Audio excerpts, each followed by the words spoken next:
Hello guys, আসসালামু আলাইকুম। সবাই কেমন আছেন? আশা করি সবাই অনেক ভালো। তা আলহামদুলিল্লাহ আমিও ভালো আছি। আমার ছেলে মেয়েকে নিয়ে অনেক ভালো আছি আপনাদের দোয়া এবং ভালোবাসায়। তো যদি ভিডিওটি ভালো লাগে তো অবশ্যই একটা লাইক দিয়ে দেখা শুরু করবেন। আর খেয়ালিস ওয়ার্ল্ড অ্যান্ড ব্লগের পাশে থাকবেন, পাশে থাকা বেল বাটনটি অন করে দেবেন। তো অনেকে আসলে আমাকে ইন্ডিয়া থেকে নক করতেছেন, বাংলাদেশ থেকেও আসলে আমাকে কয়েকজনে মেসেঞ্জারে নক করতেছেন। আসলে আমি রিপ্লাই দেওয়ার অতটা সুযোগ পাই না, এর কারণ আমি কিছু শারীরিক অসুস্থতার জন্য আসলে আমি ক্যামেরা মোবাইলটা হাতে নিই না। দেখেন আমার অনেকগুলো ভিডিও আছে, আমি 8-10 দিন হয়ে গেল দেই না। তো যখন ভালো লাগে তখন মোবাইলটা হাতে নেই, আর যখন ভালো লাগে না তখন তো মোবাইল হাতে নেই না। তো এরকম একটা অবস্থা আর কি। তো যাই হোক, আজকে যেহেতু নিলাম, তো আসলে কিছু কথা বলি। যদি আপনাদের কাছে ভিডিও ভালো লাগে তো আমার ভিডিওতে একটা লাইক দিবেন। আর আপনার একটা লাইক দিলে হয় কি, আমার কাছে অনেক ভালো লাগে, এর বেশি কিছু না। তো এটাই। তো আমার ভিডিও আমার অনেক নিকটাত্মীয় আছে যারা খুব দেখে, ওরা আমার সাথে আসলে কথা বলে, মেসেঞ্জারে কথা বলে, তারপরে হোয়াটসঅ্যাপে কথা বলে। তো ওরা আসলে আমার ভিডিও দেখে দেখে দেখে আমার সাথে আসলে ওরা কথা বলে।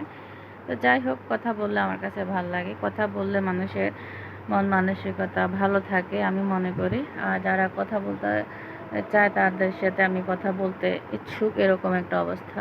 আমি সবার সাথে মিশুক, সবার সাথে কথা বলতে পছন্দ করি। আর কিছু মানুষ আছে দেখেন, অহেতুক যদি আপনার ধরেন কোনো কারণ ছাড়া যদি কথা বলতে চায়, এটা আমার কাছে অনেক বিরক্তিকর লাগে। ঠিক আছে, আমার কথা হয়েছে আপনি কিছু জানতে চাইলে জিজ্ঞেস করেন না, সেইটা হচ্ছে একটা কথা। আর হয়তো কথা আমার কাছে এখন আর শুনতে ইচ্ছা করে না, বলতে ইচ্ছা করে না, এটাই আর কি। কারণ যেহেতু আমি লং টাইম থেকে মেডিসিন খাইতে খাইতে খাইতে খাইতে আমার মাথা এতটা অতিষ্ঠ হয়ে গেছে, এখন আর আমার ভালো কথা ভালো লাগে না। তো এটাই আর কি। তো যাই হোক, আসলে আমার ইউটিউবের যারা আমার খুব আপন কাছের ভাই বোনেরা, আর আমার এমনিতে বাইরের জগতের সাথে আমার খুবই ভালো, আমার কয়েকজন ফ্রেন্ড সার্কেল আছে যারা আমার ভালো চায়। আমি কিভাবে ভালো থাকবো, আমি কিভাবে সুস্থ থাকবো, কিভাবে আমি সুন্দর একটা লাইফ কাটাবো, তারা আমাকে সবসময় একটা ভালো সাজেশান দিয়ে থাকে। সবসময় বলবো যে আপু, আপনি কোনো বিষয় নিয়ে টেনশন করবেন, অতিরিক্ত টেনশন করলে দেখা গেছে আপনার সমস্যা, আপনার বাচ্চা আছে, আপনার আপনি কারো কথা চিন্তা না করে হলে আপনার বাচ্চাদের কথা সবসময় চিন্তা করবেন। তো আসলে এই কথাগুলো আমাকে যারা আমার শত্রুও থাকে একটা সময়, তারাও আমাকে অনেক বুঝায়। কারণ হচ্ছে আমি এমন একটা পার্সন, কারণ আমি কখনো আমার দ্বারা কারো ক্ষতি হয়েছে এরকম কোনো কিছু হয় নাই। আমি যথাসাধ্য চেষ্টা করছি উপকার করার জন্য, কিন্তু উপকারের বিনিময়ে কিন্তু আমি অনেক লাঞ্ছনা বঞ্চনার শিকার হয়েছি, অনেক মানুষের কথার শিকার হয়েছি, অনেক মানুষের আঘাতের শিকার হয়েছি। তো এটা আমার প্রাপ্য ছিল, আমি এটা বলতেছি, এটা আমার নসিবে ছিল। যেটা আমার নসিবে থাকবে সেটা অবশ্যই আমাকে শুনতে হবে, সেটা অবশ্যই আমাকে গ্রহণ করতে হবে। আমি সেটাকে মেনে আমি আসলে এরকম করে জীবনযাপন করতাম, এটাই আর কি। তো যাই হোক, ওটা বড় কথা না।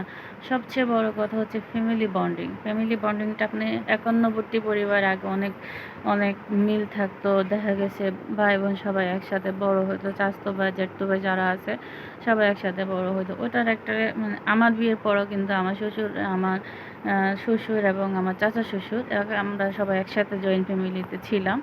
আমার বিয়ের 6 বছর পর আমরা মানে আলাদা হয়েছে। তাহলে চিন্তা করেন, 40 বছর একান্নবর্তী পরিবার ছিল আমার শ্বশুর বাড়ির মানুষেরা। তাহলে সেদিক থেকে আমার কাছে অনেক ভালো লাগতো, ওদের মানে একান্নবর্তী পরিবারটা ভালো লাগতো। আমি ফার্স্ট টাইম এসে দেখছি যে আমার শ্বশুরের পরিবার একান্নবর্তী পরিবার। ওরা আমার শ্বশুরা দেবে, ওরা 2 ভাই, ওনাদের ছেলে মেয়ে মাশাল্লাহ আছে, অনেকজনই আছে। তো যাই হোক, সেটা বড় কথা না।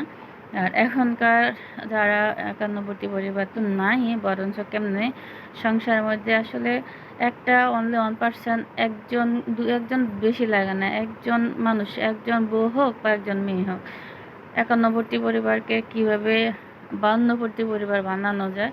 একটা বউ আপনার জন্য এনাফ। সেটা আপনি জাতের মেয়ে আনেন বা অজাতের মেয়ে আনেন, যেখান থেকেই আনেন, এনাফ ইজ এনাফ। আপনার পুরো সংসারকে সে কবর পর্যন্ত নিয়ে যেতে পারবে।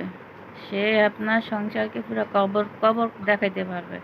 এরকম যদি একটা মেয়ে, যদি 1 পিস মেয়ে যদি আপনার বাসায় নিয়ে আসতে পারেন, তাহলে আপনার বাসাকে কবর পর্যন্ত নিয়ে যেতে পারবে। তার ধারণ ক্ষমতা ওরকম, তার পরিবারের ধারণ ক্ষমতা ওরকম। আমার কথা হলো যে ওইটাই, কারণ এগুলো তো আমার চোখের দেখা। আমি যদি চোখে না দেখতাম, চোখে বিশ্বাস করাতে পারতাম না। কারণ একটা একটা একটা মেয়ে চাইলে কি না পারে, একটা মেয়ে চাইলে একটা জামাইকে শেষ করে দিতে পারে, তিলে তিলে শেষ করে দিতে পারে। একটা মেয়ে চাইলে পুরো মানে শ্বশুরের পরিবারকে একবার রাস্তায় নামাই দিতে পারে।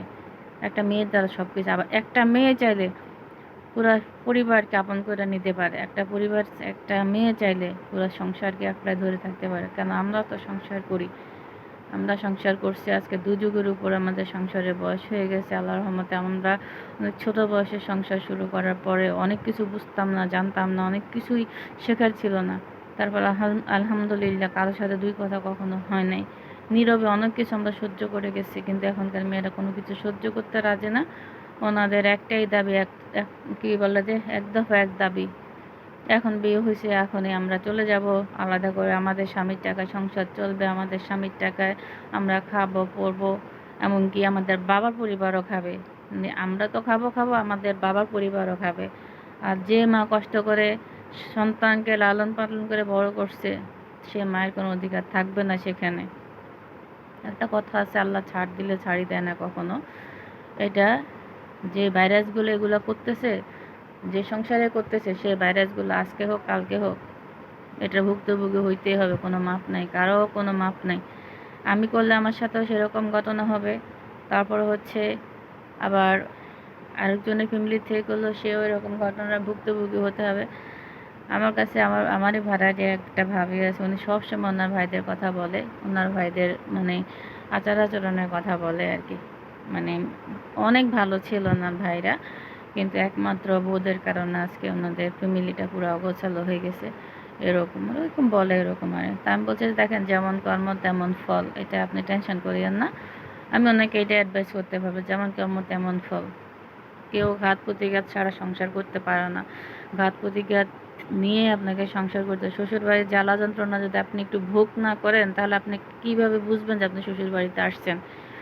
এটুকু তো আপনাকে নিতে হবে। আর শ্বশুরবাড়িতে শ্বশুর শাশুড়ি সারা জীবন বেঁচে থাকে না। যেমন আমার শাশুড়ি আমার বিয়ের অনেক কম বয়সে মারা গেছে। আমার শ্বশুরকে তো আমি দেখিই নাই। আমার শ্বশুর আমি এক বাবার এক ছেলের বউ। তো ওনারও তো অনেক ইচ্ছা ছিল ছেলের বউকে দেখবে, তাও তো ওনার তো দেখার সাধ্য হলো না। তো এরকম কয়জনের নসিবে আছে যে ছেলের বউকে দেখার জন্য?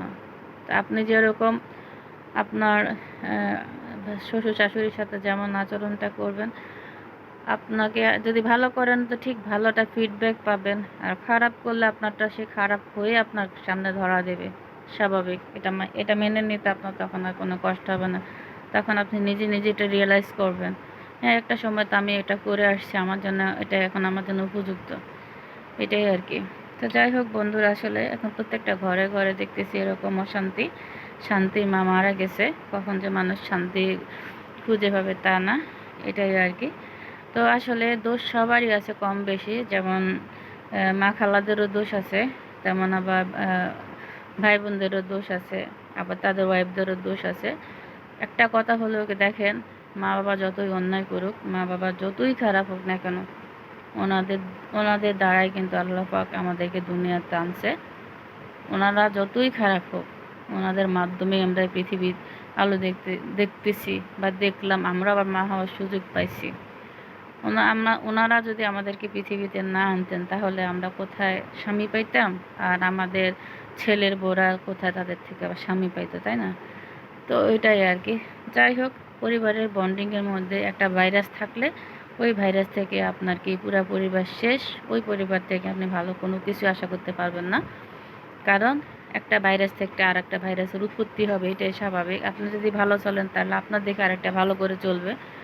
আর আপনি যদি খারাপভাবে চলেন, খারাপ না কুবুদ্ধি নিয়ে চলেন, তা আপনার থেকে ভালো কে শিখবে? আপনার থেকে কুবুদ্ধি নিয়েই শিখবে। আরেকজন আসলে ওটা কুবুদ্ধিটাই শিখবে, ভালো কোনো কিছুই শিখবে না। আর জীবনে আমার আমার বলতে বলতে কিছু নাই। জীবনে আমার বলতে শুধু কবরটাই আমার। এই সংসার জীবনে কবর ছাড়া আপনার জীবনে কিচ্ছু নাই, আমার জীবনে কিচ্ছু নাই। এ কথা যদি বুঝে থাকেন তাহলে তো ভালো, আর না বুঝলে আল্লাহর কাছে কপাল চাপড়াইয়েন, যেমন এমন জীবন কারো না হয়। ঠিক আছে বন্ধুরা, ফ্যামিলিকে সময় দেন, মা বাবাকে উপযুক্ত সম্মান করুন, তাহলে দেখবেন মা বাবার দোয়ায় আপনারা কোথা থেকে কোথায় উঠে গেছেন কল্পনা করতে পারেন। মা বাবা চোখের পানি ফেলবেন তো আপনার মা বাবা, আপনি সেই অভিশাপে আপনার জীবনটা তছনছ হয়ে যাবে। তো আসলে এগুলো করা ঠিক না। আমার আশেপাশের অনেক মানুষ আছে যারা ওদের কান্নাগুলো আমি নিজের চোখে দেখি, আসলে যেটা বলার মতো না। ঠিক আছে বন্ধুরা, আজকের মতো টাটা।